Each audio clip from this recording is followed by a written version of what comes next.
So yun guys, for today's video, tayo nga ay magmamoney hunt. Dito nga tayo magmamoney hunt sa lugar namin.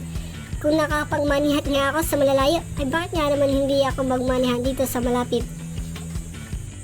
Nanaginip nga ako na umuulan daw ng pera, kaso mo'y hinaputol at bigla akong ginising na aking inay. Ikaw, mayaman na sana kita kung hindi ako ginising, biro lang.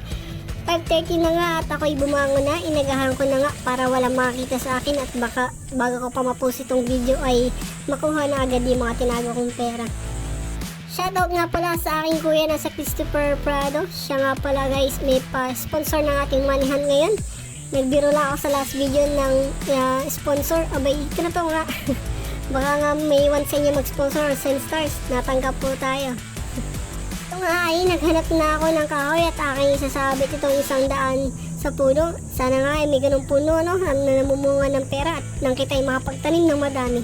Biro lang. Dito nga ay di ko may sabit yung pera kaya yan. 5 minutes later. Inakyat ko na nga yung puno. Buwis buhay na nga itong pagmamanehan ko. Kaya guys, make sure to like, follow, subscribe na kayo sa akin. Easy na nga pala to sa akin dahil ng mga bata kami ay lagi din kaming umaakit ng puno. Maghanap na gagamba, lusong sa ilat, kaya yun, lagi din napapagalitan ng inay. Itong second 100 peso bill nga ay tinago ko na dito sa bao at ako ay napagod na umakyat. Inilagay ko na nga dyan sa damuhan. Medyo kinabahan nga ako ng skate kasi nga at baka kita'y maahas.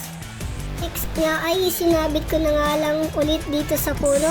Isinabit ko na nga lang yan dito sa puno sa medyo mababa para hindi ko na kailangan umakyat. Medyo natagal nga ako bago ako makalabas dito guys kasi nakita ko yung aking tiyahin at baka ako makita. Kaya nagatay-antay at video muna ako ng tanawin. Itong pang-apat nga guys ay tinago ko na nga lang dito sa ilalim ng bato. Naalala ko tuloy yung first money hunt natin sa Mount Pulag.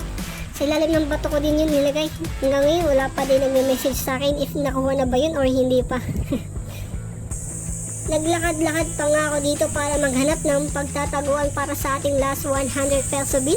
Nakita ko nga itong nito dito at dito ko na lang tinago. Mamaya nga ay kukunin ko din itong nito at itong boteng plastic para may tapo naman sa tamang basurahan. So yun guys, naitago na natin ang 5 100 peso bills. Kaya mga bata, pati na rin matatanda, ano pang hihintay nyo? Ikaw, sugod na. Yun lang guys, salamat, bye bye.